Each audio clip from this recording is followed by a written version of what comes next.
Namo Shakyamuni Buddha. Well, welcome back everyone to the new year, first class of 2020. And I think our topic for today, which is Metta meditation or loving kindness meditation. So I think that's appropriate for the new year. Coming out of the holidays, disliking some people, liking more people more than others. I don't have any in the notes, unfortunately, for today, but feel free to grab them off the website or the Facebook group. So today for Metta meditation, Metta means loving kindness in Pali or in Sanskrit. So the point of Metta meditation or loving kindness meditation is to generate a genuine kindness towards ourselves and towards all other beings and all other people.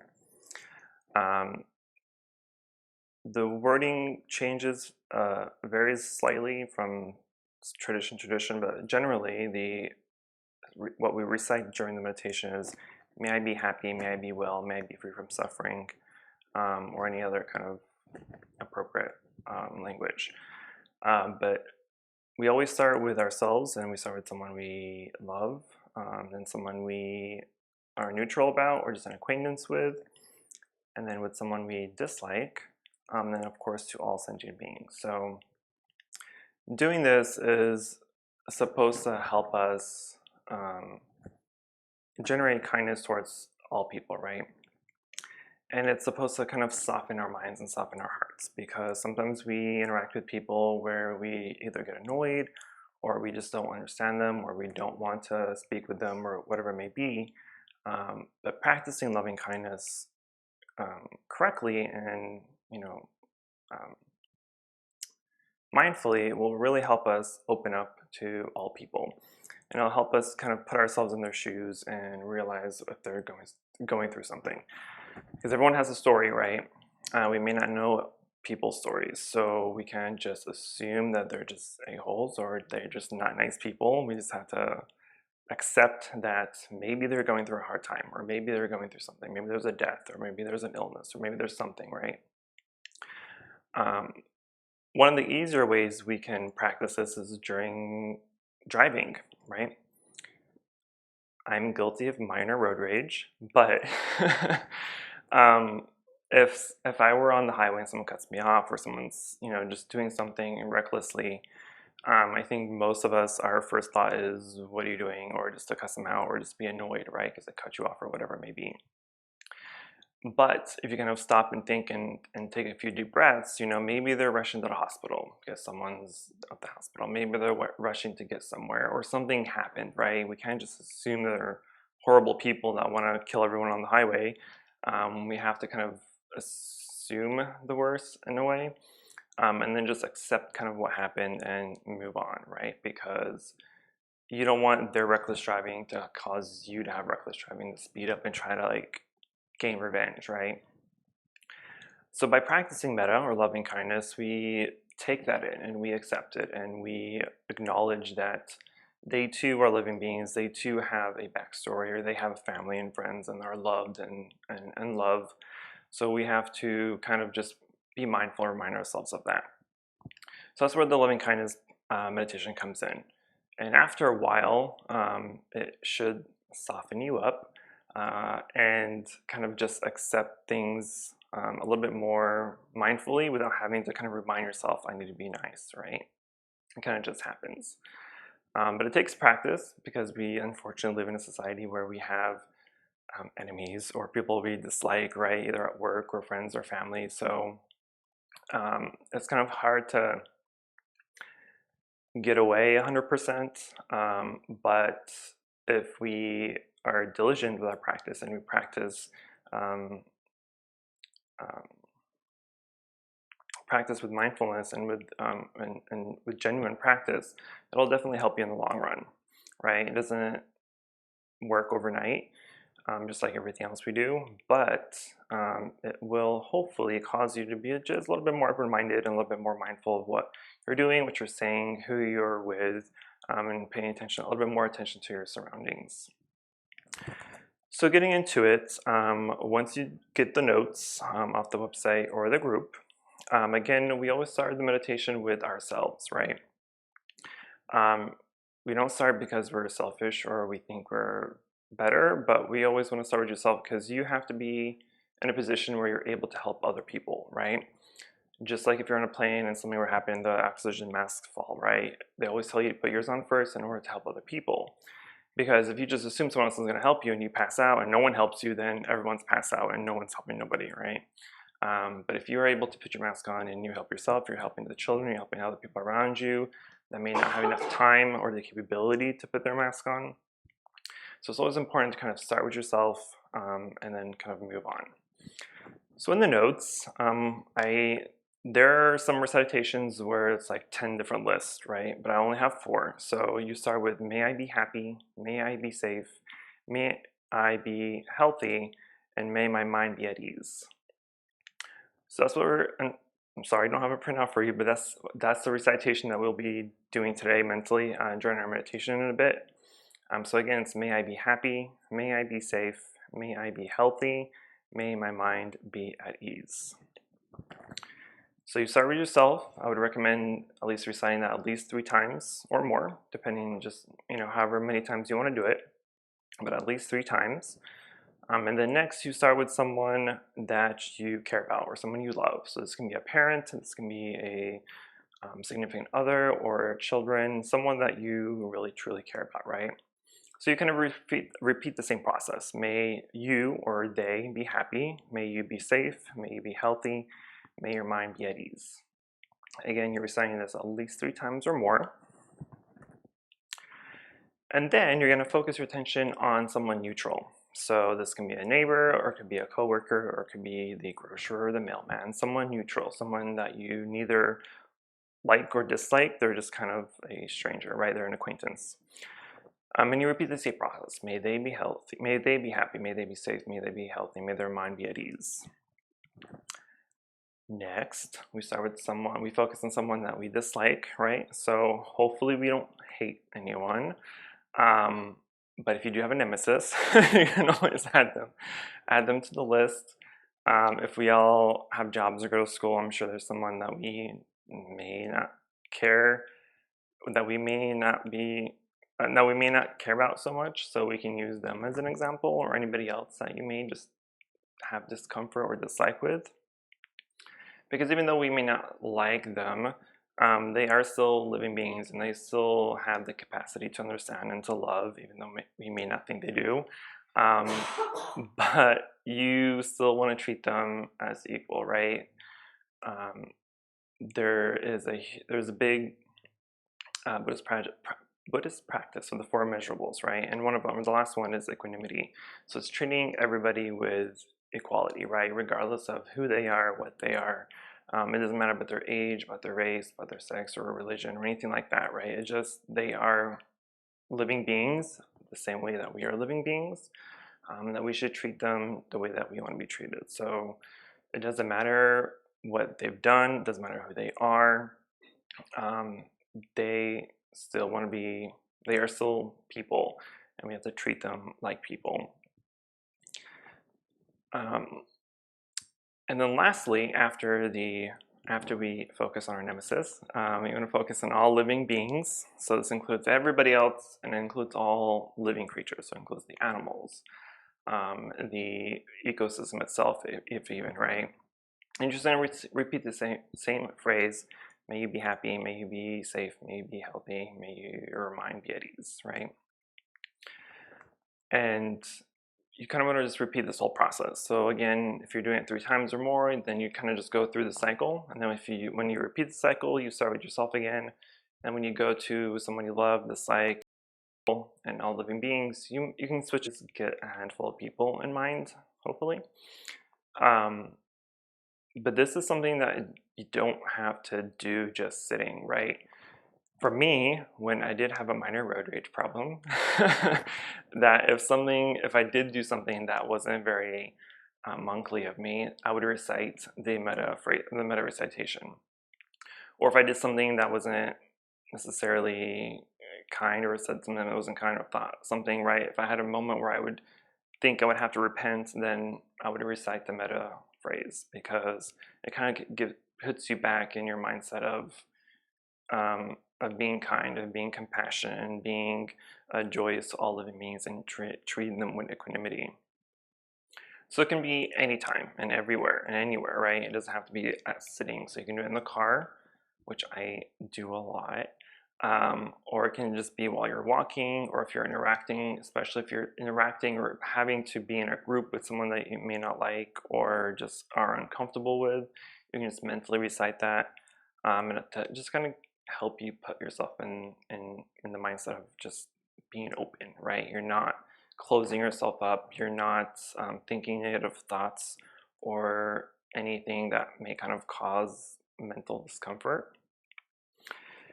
And eventually, and there's a lot of, when I was talking to somebody about this yesterday, she recommended, she pointed me to some scientific papers where they did studies on loving kindness meditation, where over time it helped people become more open, become more aware of their mental states, right? And kind of put a, I forget what they call it, but kind of like a halt. That's what I'm looking for. It made them a little bit more aware to kind of get rid of anxiety or depression, right? To kind of just recite it and not really think about it or contemplate on it, right? It's not, you don't treat it as empty talk or empty words. You really have to genuinely believe in it and genuinely feel the love and the compassion towards those people.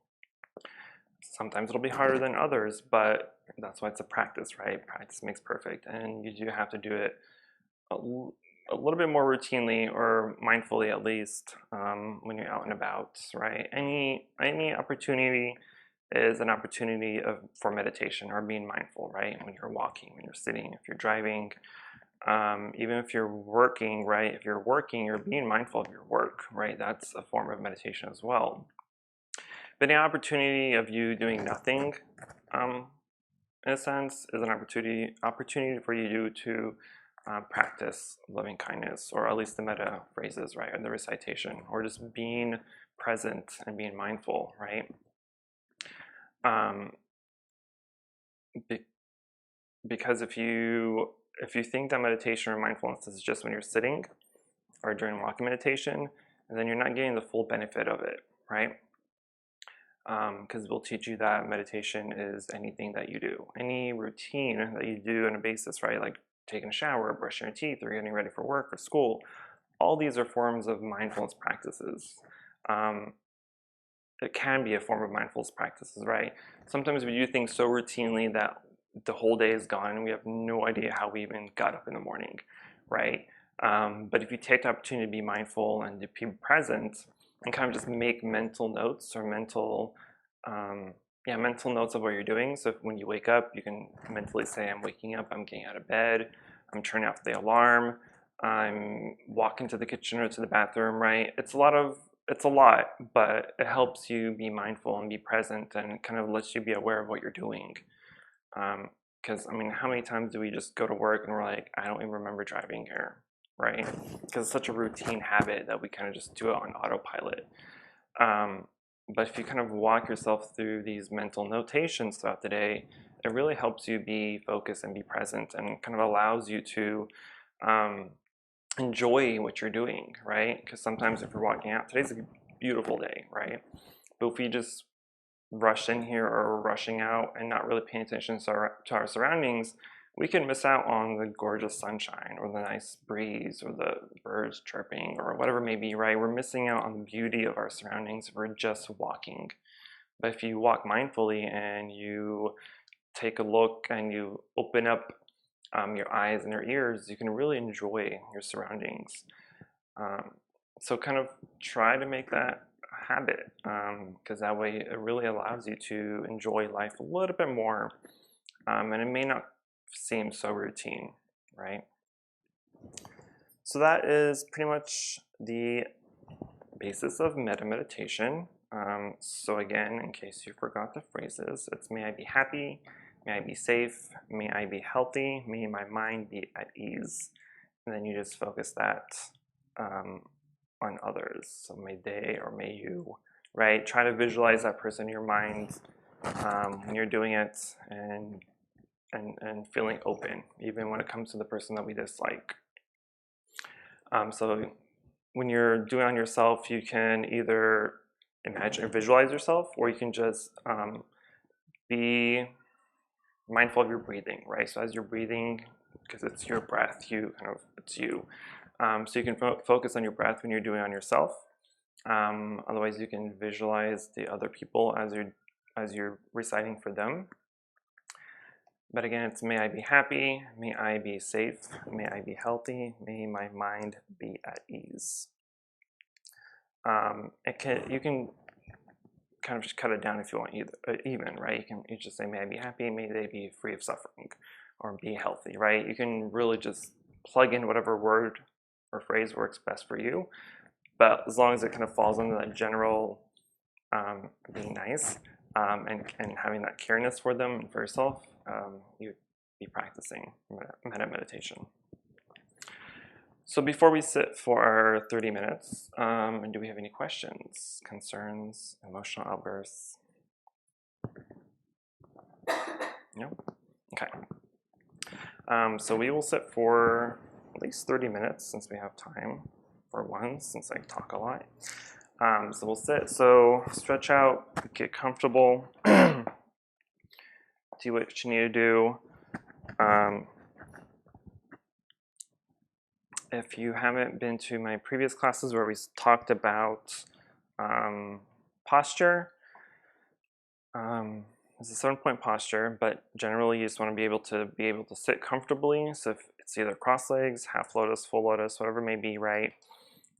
It's always good to have at least 2 cushions or more, because you kind of want your butt a little bit higher than your thighs. That way you're having this kind of triangular foundation.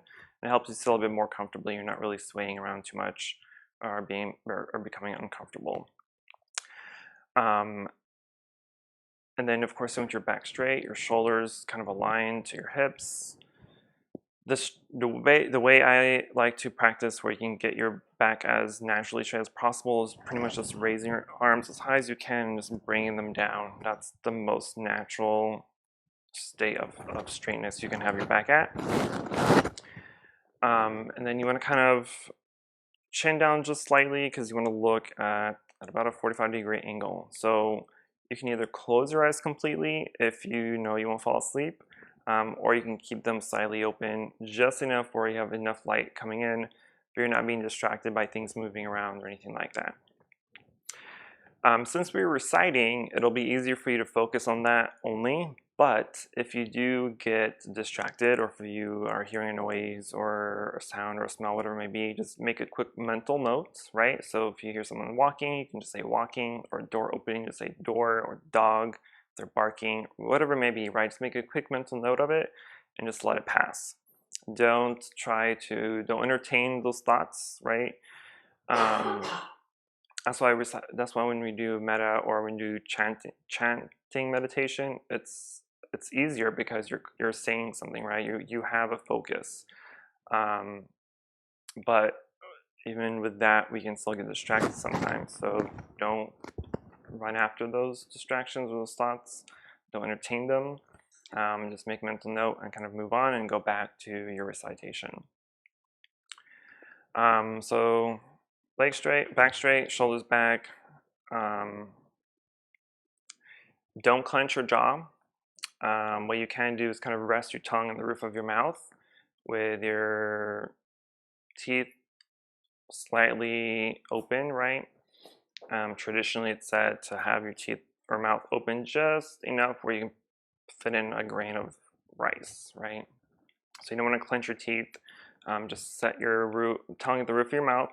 This also helps the saliva stay in the back of your mouth, so you're not constantly swallowing also. So that's helpful. I always say try to suck it up if you're feeling discomfort in your legs, if your feet are falling asleep. If you're feeling this like total discomfort, it's okay to move. If your feet are falling asleep, that's where I kind of say just tough it out, because your foot's not gonna fall off, right? It'll be discomfort for a few minutes, but it'll eventually go away. But if you're actually feeling like actual discomfort or pain, feel free to move around. Try to do it mindfully though. So if you are having to adjust your back or move your legs, move your arms, just say moving or adjusting, right? Just being mindful of what you're doing. And then once you're back in a comfortable position, go back to your recitation until we are done. So I'll ring the bell to start, and then I'll ring the bell to end. Then we can share any last thoughts. So get in your positions.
welcome back. That was 30 minutes, yeah. It seemed that long, right?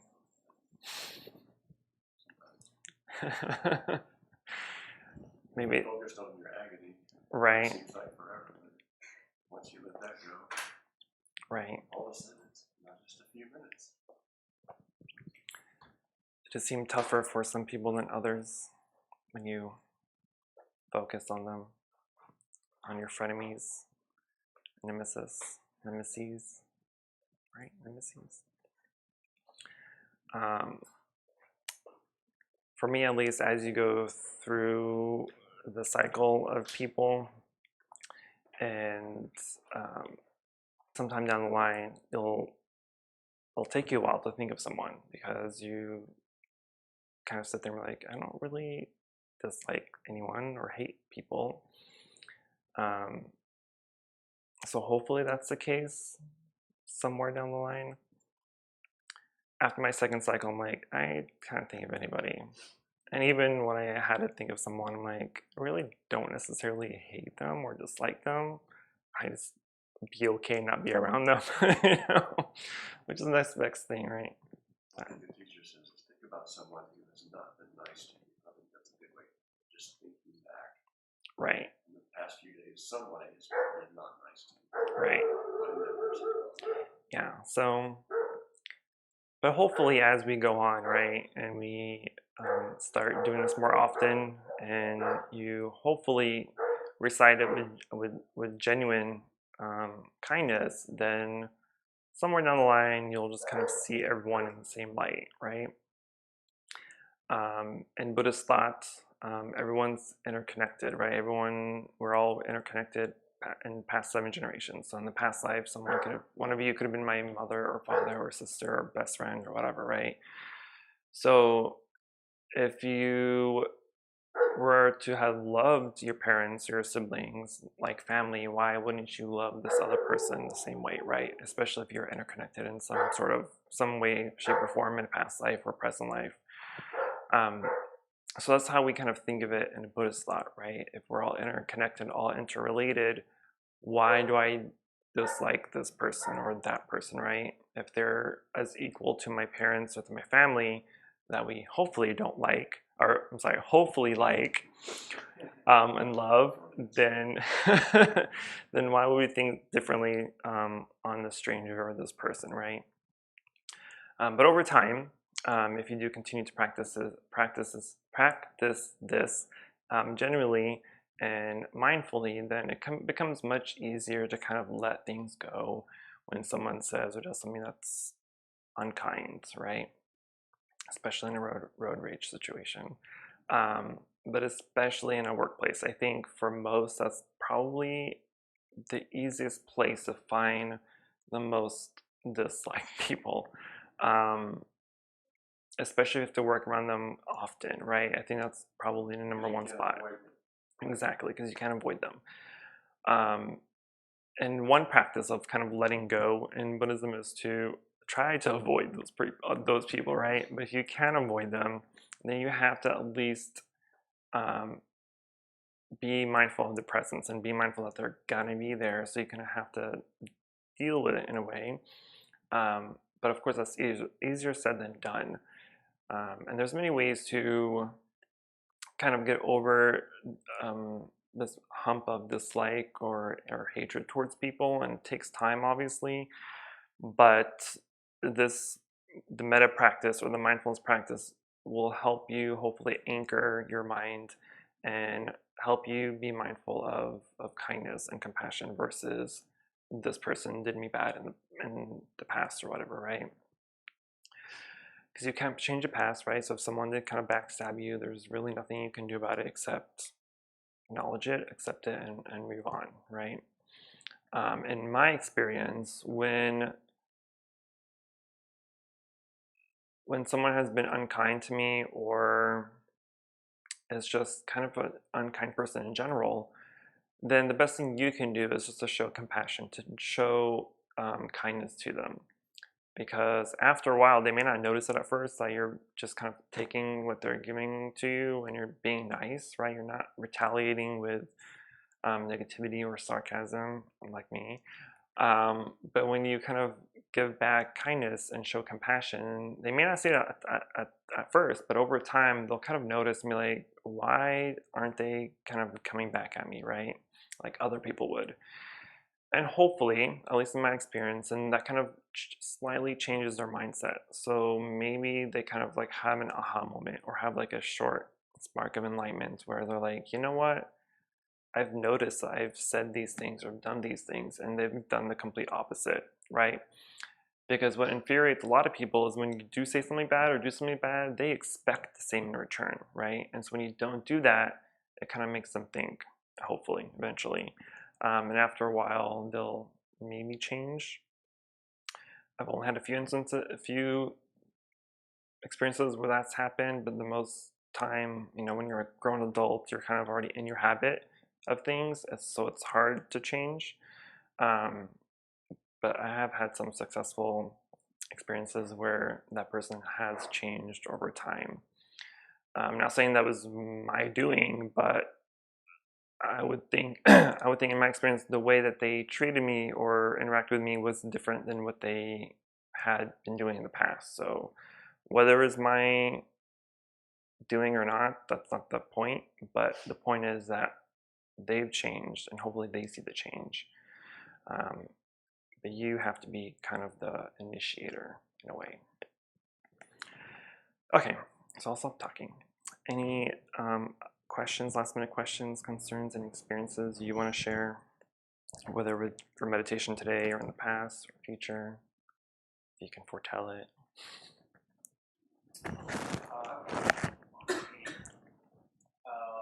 So what if it's somebody who, just pick a very easy figure, saying like, well, somebody like who's Hitler, if he were still alive, so he's causing genocide. How, I mean, it's understandable like that if they were healthy, that if they were, mindful, that they could make better decisions. But it's hard to justify their safety when they are currently causing unsafety for a lot of people. True, right? We have to kind of put ourselves in a place where, yeah, they're like this, but what can I do about it, right? That's kind of one part. What can I do about it? Is there something you can do about it? In most cases, there's not, right? So if something's happening, something terrible is happening on the other side of the world, like the fires in Australia, right? We are empathetic and we're sad for them, but on what can you do, right? So we can be advocates to climate change or to the animals or to fire safety or to donate funds or to help or to become a volunteer and going and helping the animals, right? So there's little things you can do, but you have to try to acknowledge your situation, who you are, and what you're capable of doing, right? So if there is a Hitler out there, what can you do, right? Can you go and find them and assassinate them? Probably not. But what you can do is raise awareness. What you can do is to help show people that this person is wrong, or not wrong. Well, obviously they're wrong, but show that their views are mistaken or ignorant, or they are causing such and such suffering, right? So you can shed light on it as much as you can, as much as you're capable of doing. But ultimately, the power is in the other person's hand, right? You can't change someone else, right? Just because you want them to be a certain way, you can't just will it. If you can, share that power. But if you can't, then the only thing you can do is help them help show them the right way, right? So when you come to temple and we come to the practices, right? I can teach you how to do metta meditation. I can teach you how to be kind, but ultimately it's up to you to do that, right? I'm giving you the tools You have to be able to take it and go build your house or go build the path that you want, right? I can't force you to do it. So it's the same thing in pretty much any other situation, right? Whether it's a work situation or a terrorist situation or a world situation, you can only do so much. But you have to be willing to do something, right? So we can't just, we read the news, these terrible things in the news all the time, right? We're like, oh, that sucks, or that person shouldn't be doing this, or these people shouldn't be thinking this way, blah, blah, blah, right? We're just doing empty talk, we're doing empty actions. There's not really anything behind it. Yeah, I see people get so mad about stuff in the news. I'm like, well, what are you doing about it, right? You're just getting angry for no reason. So if you do something, right, if you're advocating, or if you're just saying, if you're just, writing a simple open letter or something, right, you're doing something. And it may not change the world, but it may change one person, and that person may share it, and they change other people, right? It causes a domino effect. And that's really the best thing we can do. How about this?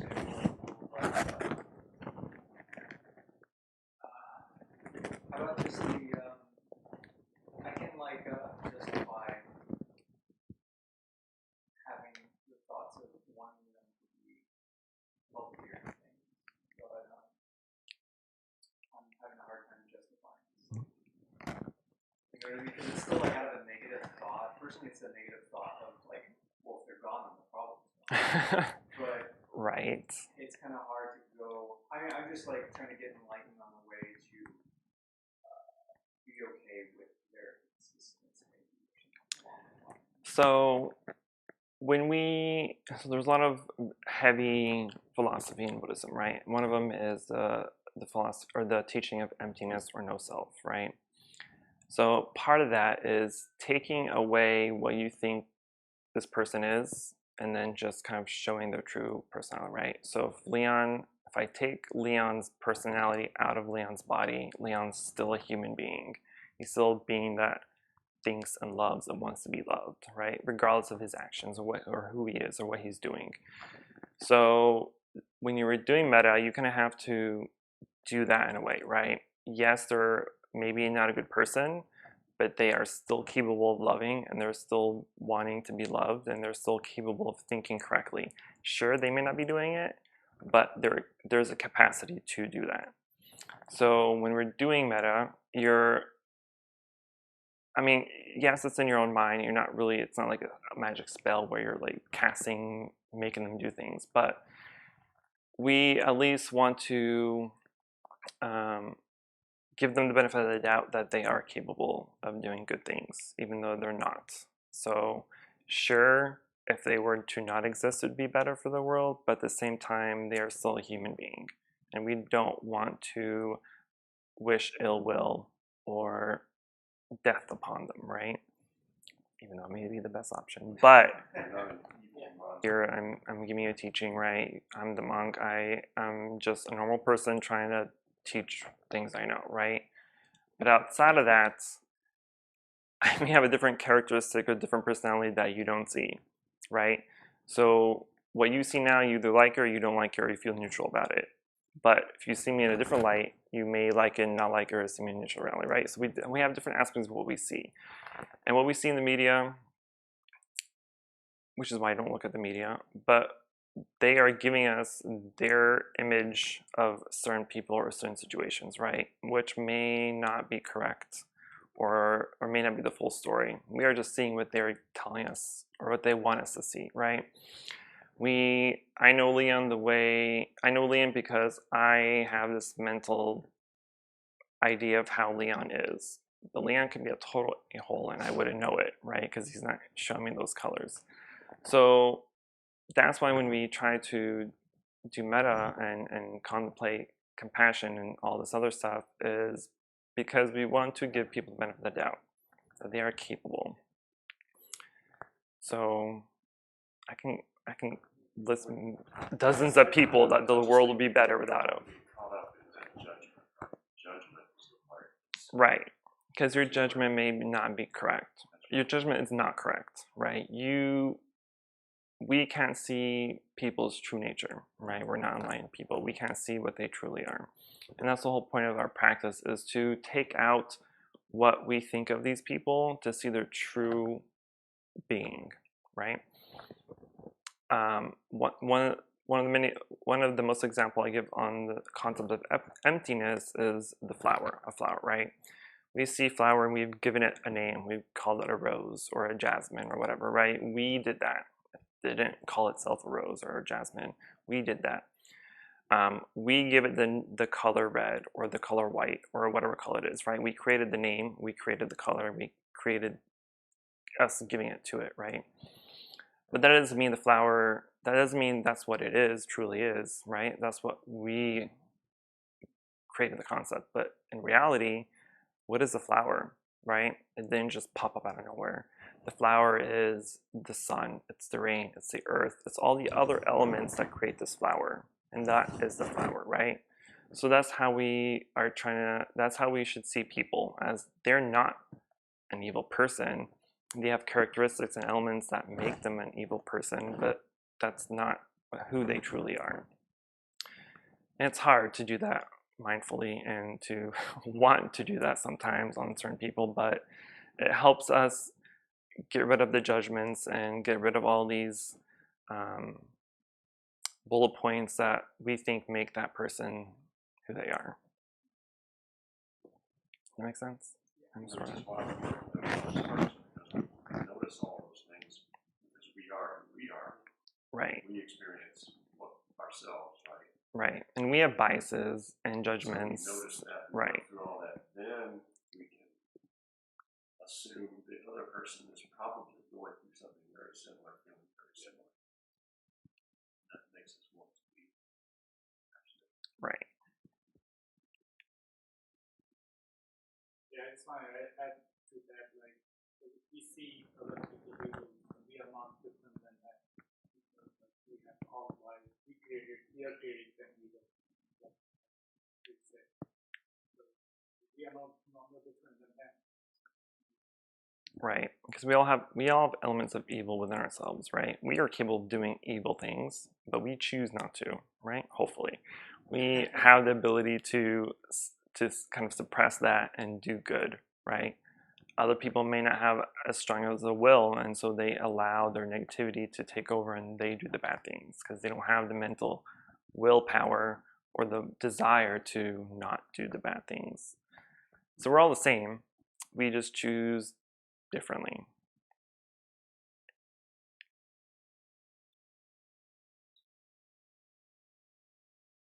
Anything else? Okay, I'm gonna check in. Thank you, everyone.